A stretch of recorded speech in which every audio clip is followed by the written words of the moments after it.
Hey everybody, it's Chad back with another video and showing off my collection. Basically, I'm going to make this one as short as possible. It's not really super important, but I did want to point out a couple things. I had started a collection of Beckett magazines, and for those of you who have been in the hobby a long time, you'll probably recognize, this. It's a baseball Beckett, and with Doc Gooden on the front. Shout out to Chris Cards, go Mets. Anyway, just wanted to show that these actually have some great information in them. Of course, the pricing is, from years and years ago, especially if you have the older ones, and but they have tons of articles in them also, as well as the pricing. So unfortunately, we all know that Beckett now, hasn't done a lot with pricing and so forth, so it is a little discouraging.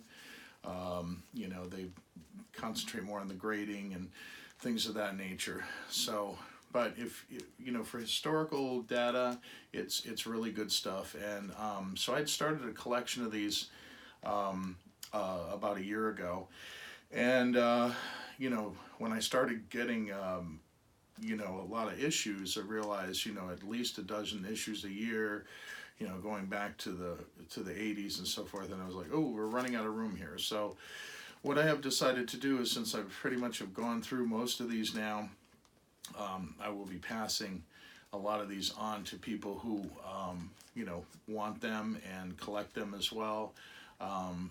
I made a slight change in how I'm doing this now, so I'll show you that here momentarily. But basically, this is the baseball Beckett, and it used to come out originally when they came out. I believe they were actually bi-monthly. So and then they eventually went to monthly, and they are currently still coming out monthly. Although the prices haven't changed in a long time in a lot of them. But again, information in here is good, on sets that were new at the time. If you're interested exactly what subsets were and things of that nature, there's a lot of articles and things like that. So they're really great for that historic aspect. And so this is the baseball one. They also have a football Beckett, as well as basketball, as well as hockey.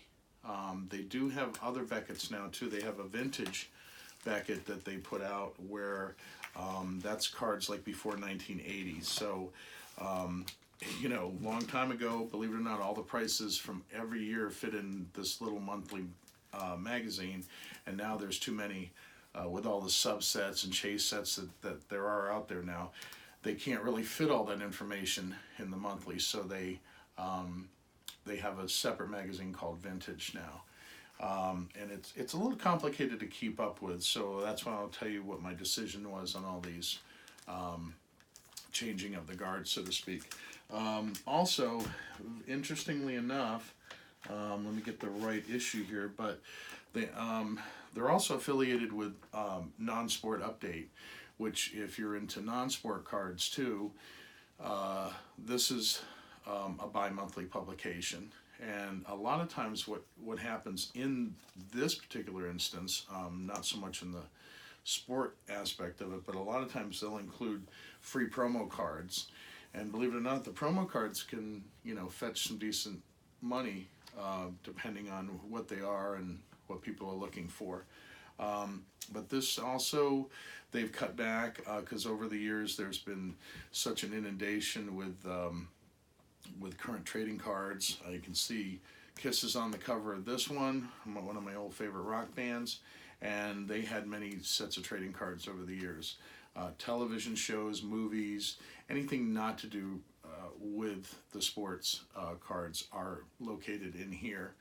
I still get this. Pretty much I should subscribe to it because I almost get it almost every other month when it comes out. For a lot of times to get the cards that appear in the magazine, but also there is some really good articles in here as well. So if you're into non-sport cards as well as sport cards, that's what I would do. They also did make it one time. This was really cool. Kenner used to make the starting lineup figures, and I found an issue of this back from '96 where they would actually have prices on the starting lineup figurines, which usually didn't really look like the players, but they had that trading card in there, was really cool, and a lot of you still collect these things. So I used to be a huge collector of them. Again, now most of my interest is just like retaining information to help other collectors, and if I see something out and about that somebody's giving away for $1 and I know it's worth $50 or $100, I'll pick it up and either pass it along to one of you guys or so forth. So if any of you guys are interested in any of these magazines, also just message me, let me know, we'll get in touch.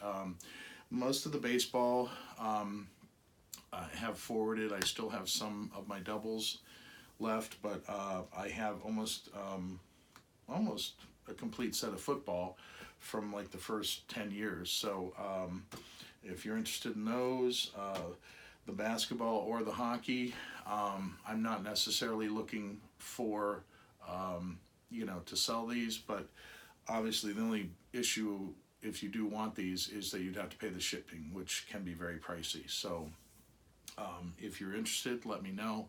We'll try to work out something. But so what I've done now, since I've read most of these magazines and so forth, I'm offering to pass along to you. But what I've done is I've started getting more into the sport almanac books, which a lot of you probably already know.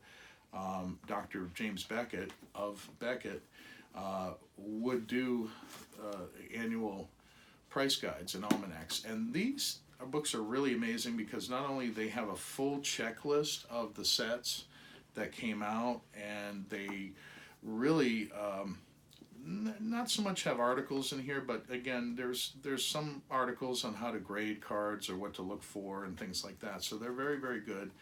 And I've basically started collecting these instead, because you can pick these up like at a yard sale for $1, $2, $3. I picked up a lot of 10 on eBay for like $5 or something. So some of them you gotta, if you like them in a really nice pristine shape, you gotta kind of look and stuff. But every year they come out with them, and they're really handy. So I've been using those instead, and if any of you have any sport of these that you're looking to trade or get rid of, again, contact me. I have most of the first baseball ones, but I'm always looking for others. They also have a variation of books. Here's the first basketball, the premier edition of basketball back from 91, 93, I believe.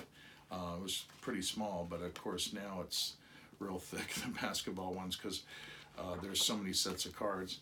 And they also do a kind of an interesting one. This is the baseball alphabetical checklist. So if you collect players, you can look up your favorite player, Ken Griffey Jr., Cal Ripken, whoever, and they will list supposedly every card that was produced for that player.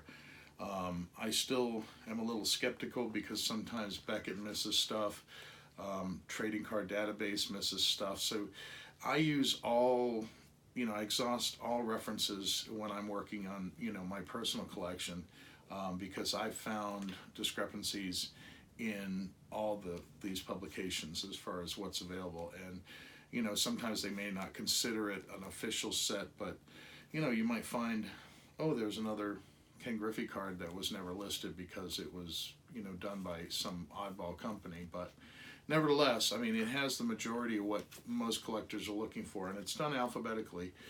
And they do have these. They also have team checklists and things like that. So I'm not so much interested in those, but just wanted to point out that they had these. But I am interested in, football, hockey, basketball, and of course any baseballs that I don't, books that I don't have. So again, message me if you have any and you're looking to get rid of them or give them away, sell them inexpensively, or trade them for the other Becketts. I would certainly be interested in doing that. But I just wanted to let everybody know this is part of my collection, and what I have available. So hope you found it interesting. Please like the video, subscribe if you're not already, and support all your other YouTube channels too that do baseball card breaks and collections and so forth. And hope you all have a great day. Thanks for watching, and God bless.